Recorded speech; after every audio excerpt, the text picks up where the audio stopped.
Oke, baik. Kali ini tentang pertemuan pertemuan ke-12 ya. Kita akan bahas tentang creating IS. Bagaimana membuat sebuah information system tepatnya.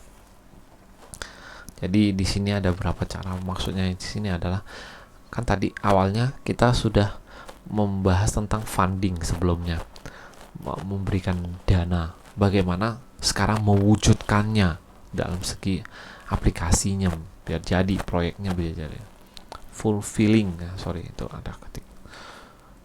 Oke, introduction how hard can IT be. Jadi sebenarnya dalam implementasi IT itu juga banyak, ada beberapa yang gagal. Malah IT yang gagal itu kalau tidak direncanakan dengan baik akhirnya gagal, itu menjadi sangat berat bagi perusahaan. Istilahnya pukulan keras loh bagi perusahaan. Salah satunya adalah implementasi SAP oleh major food service company. Jadi umumnya food service company mau menjaga SAP sampai membutuhkan waktu rata-rata 6 tahun baru bisa menjalankan SAP. Itu adalah perusahaan ya aplikasi ERP lah, kita tahu, Enterprise Resource Planning, yang mana aplikasinya itu mengontrol dari hulu ke hilir informasinya. Ya, kalau contoh kita bilang ini adalah perusahaan produksi, dari mulai bagaimana bahan baku ya masuk ke perusahaan, mulai dicatat informasinya sampai itu sampai ke tangan konsumen gitu loh. Nah, informasi itu SAP, ERP kira-kira seperti itu ya. Dan yang nomor contoh ini udah menghabiskan waktu 6 tahun, setelah itu malah menghabiskan uang 200 juta. Tapi ya hasilnya ya istilahnya 200 juta lumayan kan, 200 juta dolar ya. The large hospitality firm invested more than 50 million in the design. Hanya untuk desain dan development mereka menghabiskan, hospitality ini perhotelan seperti itu ya, akomodasi lah, 50 juta dolar hanya untuk mendesain. Belum jadi loh, mendesain saja aplikasi yang akan dibuat. Nah lalu terakhir membutuhkan 2 tahun baru selesai, dan biayanya ditaksir ada 120 juta dolar. Wow ya. Jadi kalau nggak benar-benar dijaga, wah itu bisa melayang nilai harga biayanya sia-sia. Upgrade telecommunication company was complete failure. Jadi ini contoh yang gagal, malah sudah gagal tapi menghabiskan sampai 100 juta dolar untuk loss revenue. Jadi 100 juta dolar itu loss revenue-nya. Jadi sebenarnya dia dalam 3 bulan itu bisa mendapatkan revenue sebanyak 100 juta dolar, tapi karena kegagalan sistem, kegagalan proyek ini, sehingga dia harus kehilangan keuntungan pendapatan sebanyak 100 juta dolar. Itu bahasanya. Nah, bukan berarti Amerika punya proyek itu bagus-bagus semua ya. Mereka juga ada proyek-proyek gagal seperti ini ya. Ada yang berhasil, yang di atas 3 berhasil, yang di bawah gagal ya. Fulfilling information processing needs. Jadi information processing needs. Jadi kenapa informasi itu penting dibutuhkan di perusahaan? Karena memang tujuan utama dari perusahaan itu untuk buat sistem informasi ya, supaya ada pengolahan informasi yang bisa membantu perusahaan untuk mengambil keputusan ya. Nah, ada 2 bagian yang elemen yang akan dianalisa tentang processing needs, adalah teknologinya dan information sistemnya ya. Teknologi apa yang digunakan dan bagaimana sistem informasi. Kalau teknologi kita tahu lah ya, software, hardware seperti itu, infrastruktur jaringan. Tapi bagaimana dengan information system? Dia bukan hanya tentang software, hardware, tapi dia tentang bagaimana prosedur kerjanya, SOP-nya, begitu ya. Dan siapa orang-orangnya yang melakukan itu, adalah tentang information system development. Nah, lalu ada 3 approach yang bisa kita pendekatannya, 3 pendekatan ya. to the acquisition of information processing functionalities and the introduction of IT-based information system. Ada 3 pendekatan, yaitu pertama adalah custom design and development. Apakah kita desain dan develop sendiri? Kedua adalah system selection and acquisition. Kita cari yang sesuai dan kita beli. Atau end user development. End user sendiri yang melakukannya. Nah, itu. Jadi contoh end user ini kalau nanti di bab lain itu akan ada ceritanya bahwa end user sendiri yang akan membuat tools yang membantu dia, seperti itu.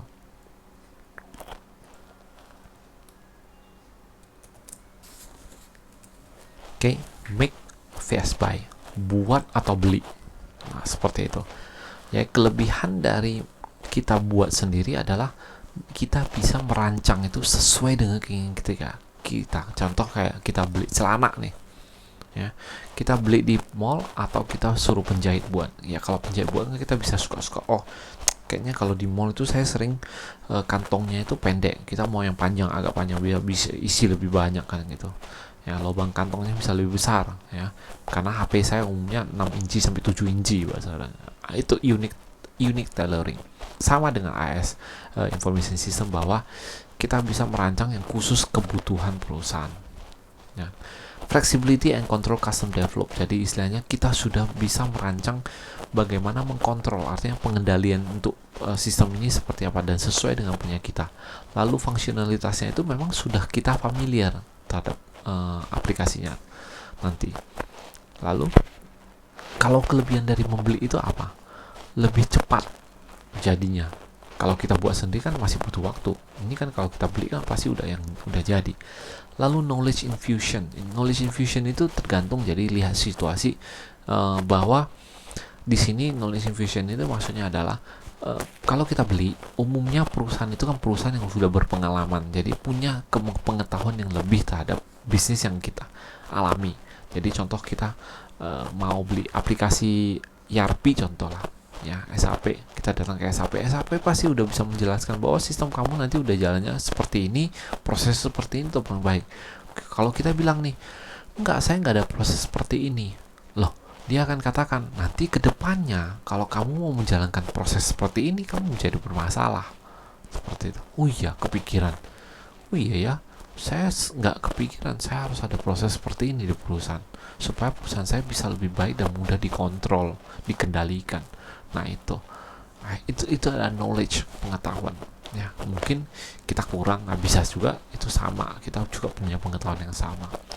Economically attractive, jadi kadang ya bahasanya nih, kadang kita bisa membandingkan harga gitu loh, jadi bisa mendapatkan yang lebih, harganya lebih murah lah, bukan murah ya, lebih ekonomis bahasanya, nggak bisa bilang murah gitu.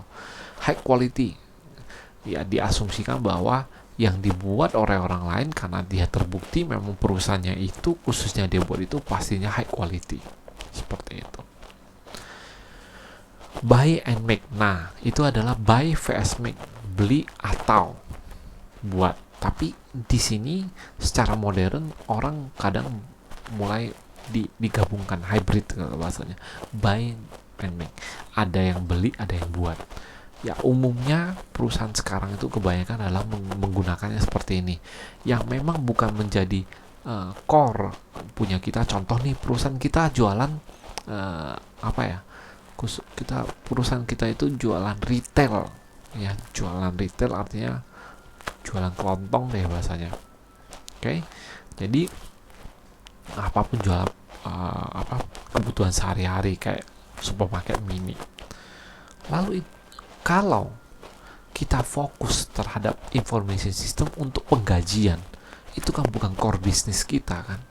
Bisa saja kita udah beli aja yang intinya udah mirip, kita bisa bayar gaji karyawan tepat waktu, perhitungannya jelas, sudah. Nah, itu.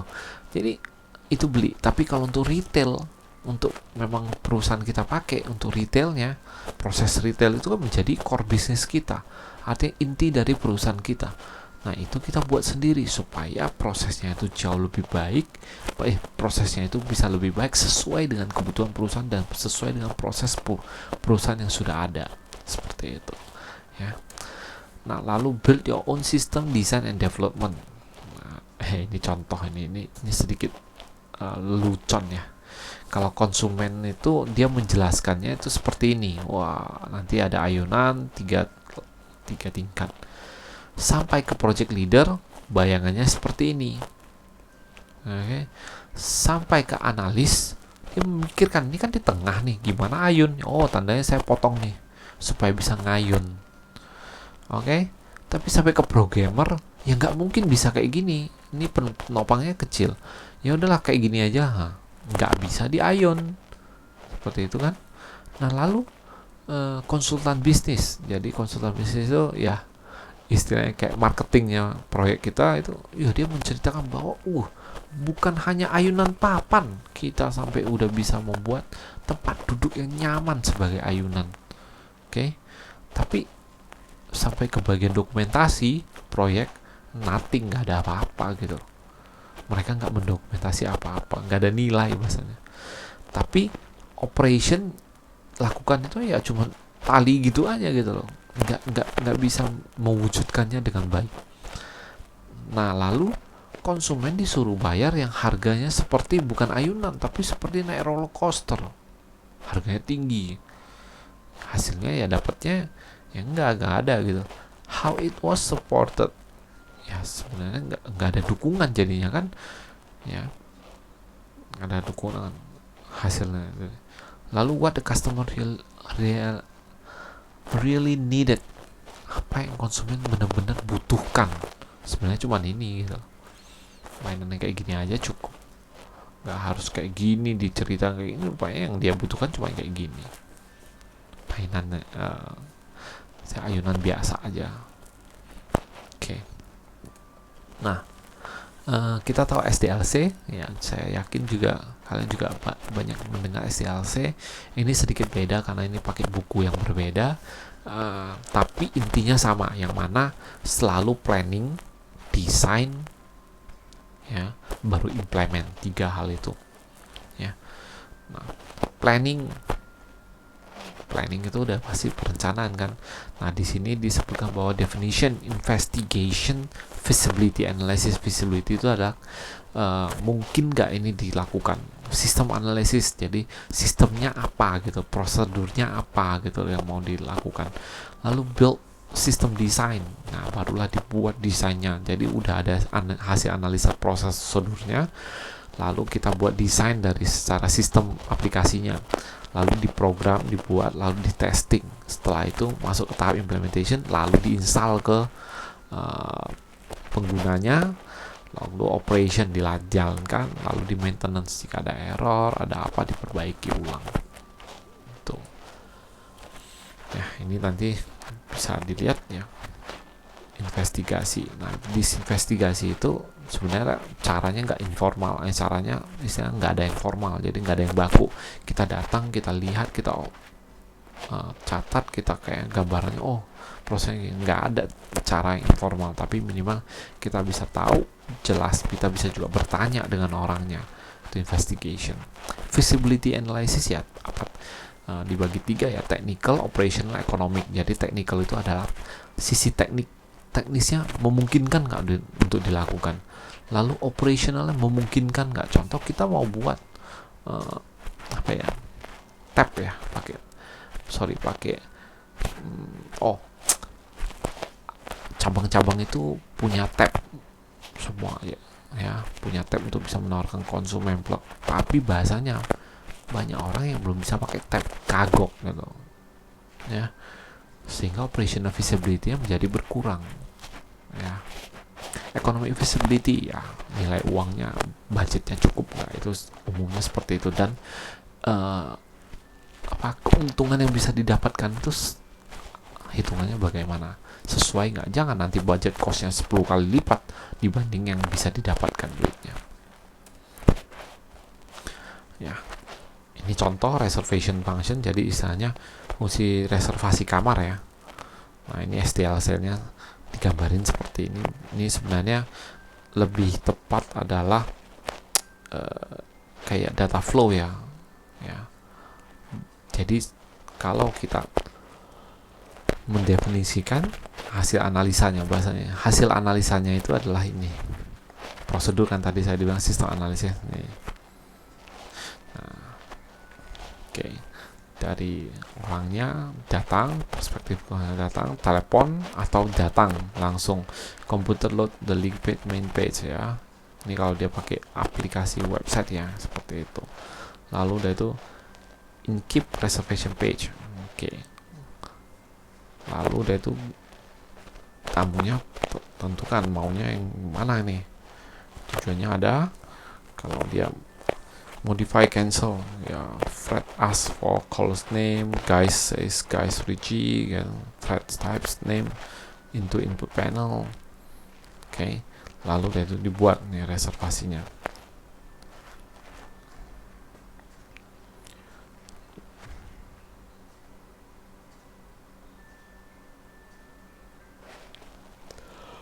Oh, di sini maksudnya apakah orang ini dikenal atau tidak? Oh, nggak dikenal, ya udah masuk dulu, daftarin dulu.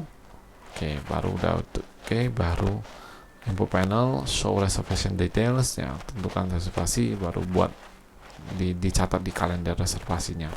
Nah, kalau udah tandanya dia langsung buat reservation menu, dia tentukan reservasinya. Nah, lalu udah itu kalau cancel tutup, kalau nggak udah lanjut. Nah, habis proses reservasi. Itu hanya menggambarkan prosedurnya. Ini build udah tadi. Nah, implementation ini penting saya ceritakan bahwa selama implementasi, artinya implementasi itu kalau memang dia ada program lama, artinya kita sebut dia old system ya, program baru new system. Nah, kalau kita implementasi, kita bisa pilih 4 pendekatan, bisa paralel, langsung, per fase, dan piloting. Nah, kalau paralel itu ada ya, selama perjalanan nih tiba-tiba udah ada new system kita tambahin, jadi selama ini jalannya 2 sistem aplikasi.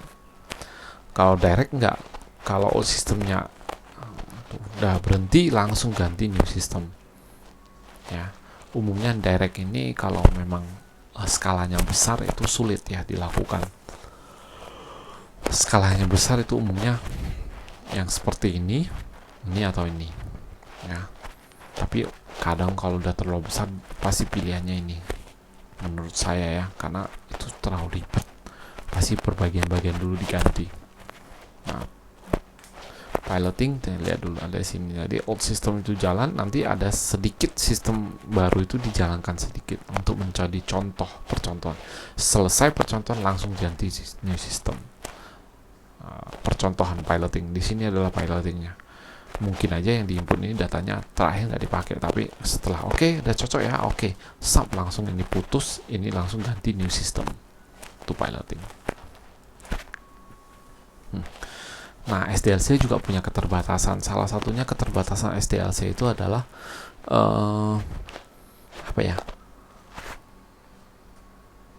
bahwa kan gini, by demanding a thorough justification and requirement definition, it is particularly well suited for large scale project.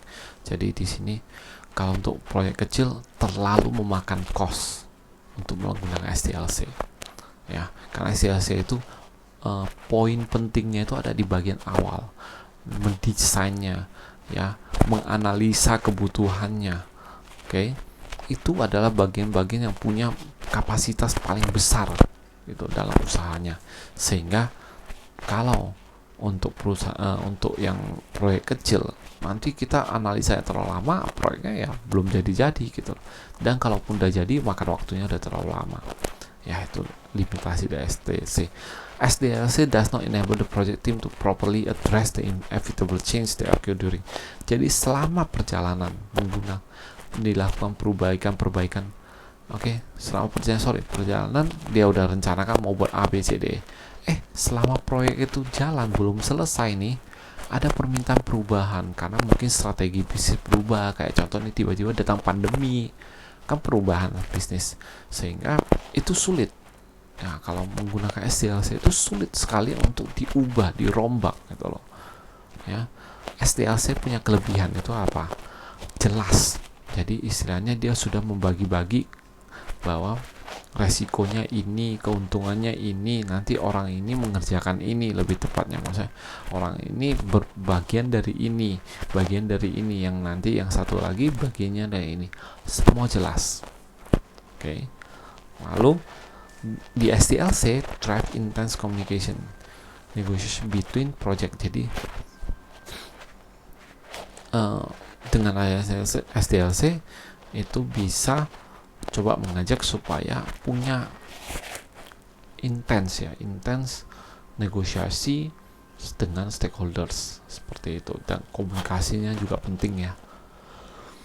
Dan lalu satu yang paling penting dengan adanya SDLC ini, sehingga karena kan komunikasinya bagus, pembagian tugasnya semua jelas, sehingga kalau sesuatu terjadi kita tahu sebenarnya bagian mana yang salah ya, bagian ini gitu. Dan tidak ada istilah hidden trade off ya, surfacing hidden trade off seperti ini, artinya yang ditutupi karena memang udah direncana di awal gitu loh. Nah, kalau prototyping ada kekurangan dari SDLC itu akhirnya ditutupi dengan cara prototyping. Prototyping itu adalah kita menawarkan sebuah sistem, tapi kita mempersiapkan prototipenya ya. Prototyping itu punya beberapa langkah, artinya requirement definition. Jadi kebutuhan dasarnya itu apa, kita harus tahu dulu ya dari sistem. Lalu initial prototype, jadi kita buat dulu prototype kecil, mencontohkan benar nggak ini sesuai dengan yang pertama tadi yang dibicarakan. Lalu prototype ini dievaluasi, oh masih kurang ini, dievaluasi. Lalu dilakukan revisi, lalu udah itu penyelesaian. Ya, itu prototype. Jadi yang namanya prototype ya pasti keluarannya pertama kali pasti banyak yang komplain. Nah, kelebihan dari prototyping itu adalah karena prototype ya, dan prototype ini memang lebih cocok untuk proyek kecil. Kenapa? Kalau proyek besar itu sulit kita buat prototipenya, karena itu sangat memakan waktu ya. Lalu kalau proyek kecil, makanya kalau proyek besar sebenarnya kita pecah-pecah dari proyek kecil sehingga kita bisa membuat prototyping.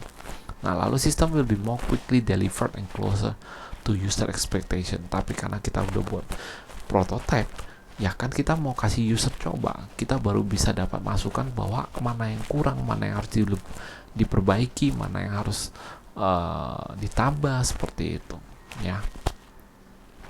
Best with smaller tadi ya. Nah, kekurangan dari prototyping itu apa? Karena speed dan functionality-nya dilakukan dengan cepat ya. Karena pengembangannya dilakukan dengan cepat, jadi pasti ada beberapa hal yang akhirnya kurang. Masalah sekuritas, robustness itu robustness itu benar-benar aplikasi ini sanggup dan tahan untuk loadnya gede gitu. Reliability standpoint ya, reliability artinya memang layak untuk dilakukan, digunakan, kelayakan. Typically less tested, jadi umumnya karena prototype mungkin juga nggak dites ya, biarkan nanti forum yang mengetesnya, sehingga kalau udah forumnya juga mungkin kurang mengerti, ini oke iya kan, ini dijalankan, rupanya belum dites dengan baik juga, dan tidak terdokumentasi dengan baik. Underestimate the complexity of software development, terlalu menganggap remeh ya bahwa kompleksitas dari pembuatan software ya. Jadi kan kita udah buat nih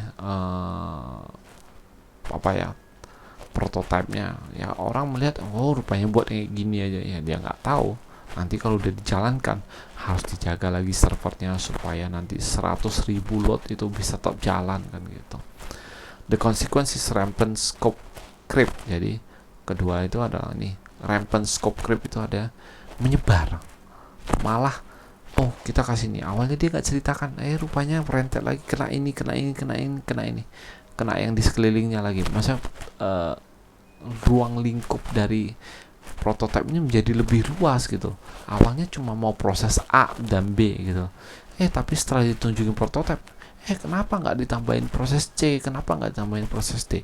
Ini adalah rampant scope creep. Jadi istilahnya awalnya kecil tapi tiba-tiba ya membesar gitu. ruang lingkupnya. Nah, tadi kalau agile tadi kita pakai SDLC sekarang dan prototyping. Lalu di sini ada yang terbaru metodenya agile. Agile itu bahasanya gini ya. Agile metodologi itu adalah bagaimana kita bisa membuat metode. Kan tadi ada kekurangan dari SDLC itu adalah dia udah direncanakan dari awal.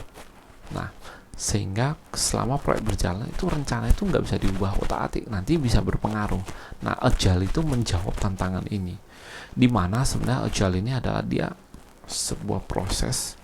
Kalau memang sistem informasinya besar, dia akan mencoba semua orang ini akan dikumpulkan, ya, orang-orang yang berhubungan untuk nanti proyek ini dikumpulkan, coba dipisah gitu loh. Dibuat potongan-potongan kecil yang mana nanti bisa pengerjanya itu lebih paralel, bisa saja seperti itu, atau nanti ada timnya itu lebih fokus ke bagian kecil ini gitu. Nah, seperti itu. Sehingga hasilnya apa dapatnya? Karakteristik dari agile itu adalah adaptability. Jadi kalau tengah-tengah ada perubahan itu bisa cepat loh ditangani. Proyek belum selesai sepenuhnya, tapi kan dia ubah jadi tugas-tugas kecil kan, kecil, sehingga pada saat ada perubahan dia akan kembali merefer pada tugas-tugasnya apa. Jadi tugas-tugas yang mana yang berpengaruh seperti itu. Itu aja diganti supaya menjawab tantangan yang baru. Nah, kecepatan, teamwork in open space. Jadi ada salah satu keunikan dari agile itu adalah intinya mereka punya waktu dan periode khusus untuk semuanya saling saling berdiri dan ngomongin, saling diskusi lah, biasanya punya waktu seperti itu. Nah, lalu tadi agile development ini adalah outsource development. Nah, ini yang kita cerita hampir sama dengan yang di funding. Nah, ini apakah kita outsourcing keluar untuk menjalankannya. Tapi kalau funding kan kacamatanya adalah kacamata dana ya, biayanya bagaimana. Tapi kalau ini memang developmentnya itu outsource developmentnya bagaimana. One of the principal value proposition of custom software development is in its superior cost quality ratio. Ya, harganya pasti tinggi kalau namanya outsource kan. Where high cost country can outsource its development. Jadi contoh, outsource kalau harganya tinggi. Maksudnya gini, yang tadi saya bilang bahwa yang tadi di materi sebelumnya saya sudah jelaskan bahwa Microsoft ya menawarkan helpdesk-nya itu untuk perusahaan lain, proses helpdesk. Jadi kalau orang nelpon ke produk Microsoft itu sebenarnya nyambungnya ke India atau ke Tiongkok atau ke Singapura gitu, yang mana yang memang mungkin menurut Microsoftnya lebih murah cost-nya apabila dilakukan di luar negeri, seperti itu.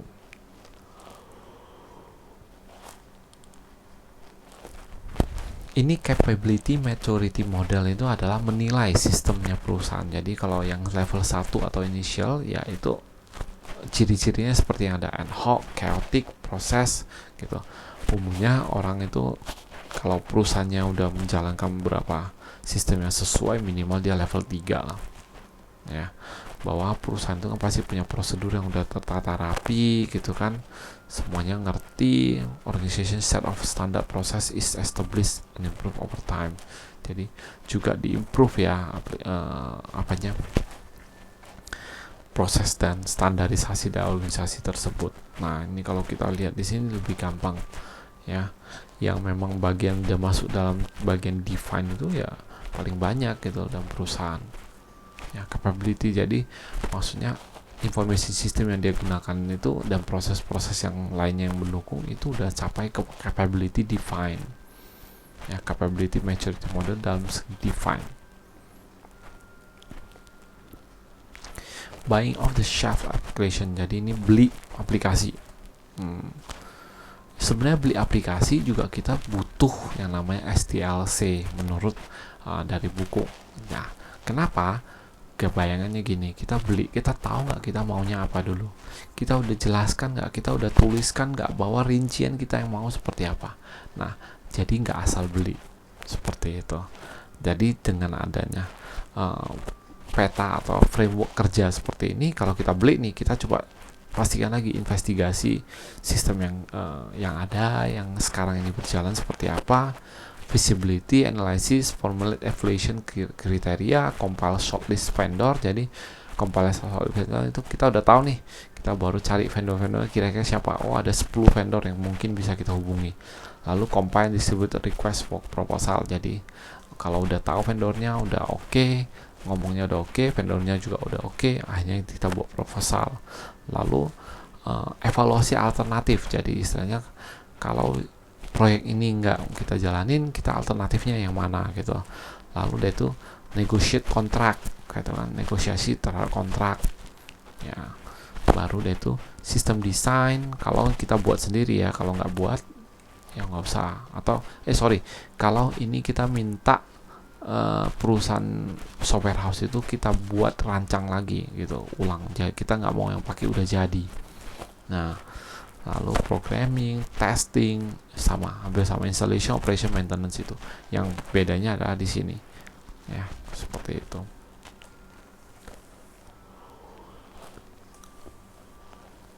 Nah, ini bagian tentang DevOps. Nah, kita tahu bahwa ini juga sudah menjadi jabatan terbaru ya, maksudnya dalam dunia IT. DevOps itu juga jabatan baru gitu dalam dunia IT. Nah, DevOps ini sebenarnya untuk apa? Developer dan operation. Jadi terdiri dari dua suku kata. Jadi istilahnya menggabungkan, ya, mensinergikan antara developer dan operasional. Nah, seperti itu. Supaya kayak contoh developer terhadap operasional itu pentingnya apa? Developer buat programnya bisa sampai dan di testing oleh operasional. Ya, kalau ada feedback cepat kasih tahu. Nah, jadi jangan istilahnya si developer ini harus memikirkan lagi bagaimana aplikasi ini bisa sampai ke user. Nah, ini DevOps ini akan coba memfasilitasi supaya jauh lebih baik dan terotomatisasi. Nah, itu fungsinya DevOps ya. Jadi contoh kalau kita cerita bahwa aplikasi retail nih ya, kita anggap saja perusahaan online marketplace gitu kan. Nah, lalu awalnya dia rata-rata 2000 pengunjung. Nah, tiba-tiba akhirnya ini sering meledak gitu. Jadi nanti entah berapa hari muncul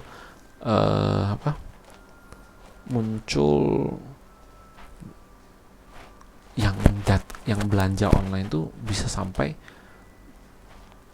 300.000, 400.000, kan peningkatannya jauh sekali.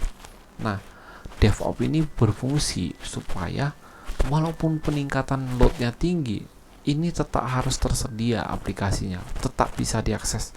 Makanya dirancang oleh DevOps supaya nanti kalau tertentu requestnya sampai tertentu itu bisa otomatis nambah gitu servernya. Itulah fungsi dari DevOps. Sebenarnya masih luas lagi sih ya. Open source development. Nah, kalau tadi apakah kita mau open source ya, open source itu adalah kita menggunakan coding-coding yang memang terbuka luas di internet ya, bisa kita gunakan ya. Kalau kita rasa udah cocok ya, ngapain kita ganti, langsung pakai aja seperti itu. Kayak Netflix banyak sekali menawarkan proyek-proyek open source ya, seperti itu. Nah, lalu open source itu punya karakteristiknya adalah boleh disebarkan gratis, nggak masalah. Yang nama open source ya, kamu mau kasih siapa aja boleh. Available source code-nya bisa dipakai, bisa dibuka, bisa dipreteli. Derived works ya, derived works itu apa ya,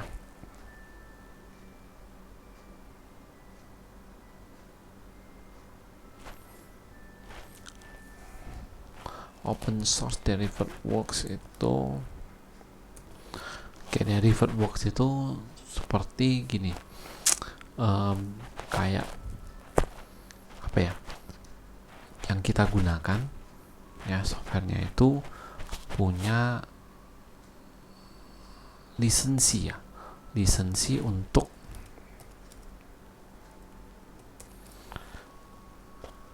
jadi istilahnya yang dia gunakan open source itu dia ada hasil dari pembuatan orang lain gitu, dari workbox. Jadi apakah itu nanti juga termasuk lisensi dari lisensi terhadap aplikasinya nanti, bahwa ini kan ada juga orang lain yang buatin gitu. Nah, dari workbox itu agak sulit karena memang itu umumnya ada kata-kata di lisensi ya. No discrimination, udah pasti lah ya, siapapun bisa pakai, atau pasti tidak ada diskriminasi.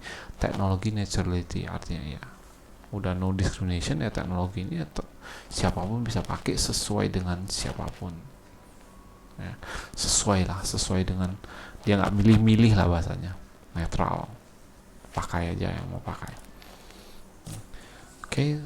Open source itu ada berapa jenis ya, dari sisi model, bentuk dari open source itu. Sponsored open source itu adalah ada sebuah organisasi yang menaungi open source ini, jadi supaya bisa dikendalikan oleh foundation tersebut, organisasi tersebut. Lalu open source service, jadi di mana aplikasinya sendiri sudah gratis, tapi yang dia tawarkan pembayarannya itu adalah terhadap layanan-layanan yang dia berikan. Contohnya adalah Red Hat menggunakan Linux ya. Linux itu nggak bayar. Nah, tapi kalau kita menggunakan Red Hat, instalasinya, trainingnya ya, semua kita harus bayar. Lalu professional open source ya, professional open source itu have its own core set of no developer, tester, and adopters. This organization rely on their knowledge and understanding. Jadi istilahnya professional open source ini hampir mirip gini. Jadi sebuah perusahaan itu awalnya dia mau open source. Kayak contoh kita deh ya, kita lihat kamar kita jorok, khususnya langit-langit, kita kayaknya mau ganti ini ya, kita anggap kita mau ganti, lalu bukan begitu rupanya. Maksudnya dia professional open source itu adalah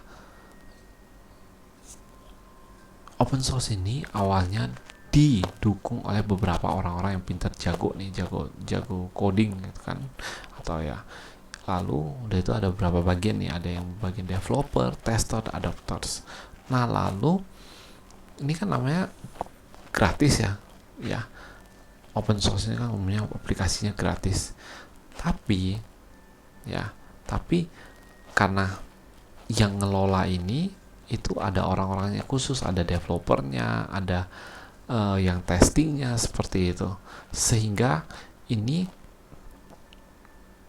sangat tergantung dengan kebutuhan ya, dengan kemampuan knowledge, pengetahuan yang ada sebelumnya gitu loh. Sebelumnya itu orang-orang, contoh nih, saya anggap sampai ke S1 sistem informasi gitu. Nah, lalu memang bidang saya adalah di sana ya. Nah, sehingga kalau nama profesional ini saya kan kerja nih itu aplikasinya gratis, lalu saya kan nggak bisa menjual aplikasi. Lalu pada saat ada orang membutuhkannya ya, saya bisa nawarin, ini aplikasi, karena saya mampu dan saya tahu nih aplikasi ini berjalan seperti apa. Saya bisa bilang, kayak kamu lakukan dengan ini, nanti jauh lebih optimal dengan cara ini. Nah, saran-saran saya yang seperti ini yang dinilai, baik nilai uang atau ya hanya nilai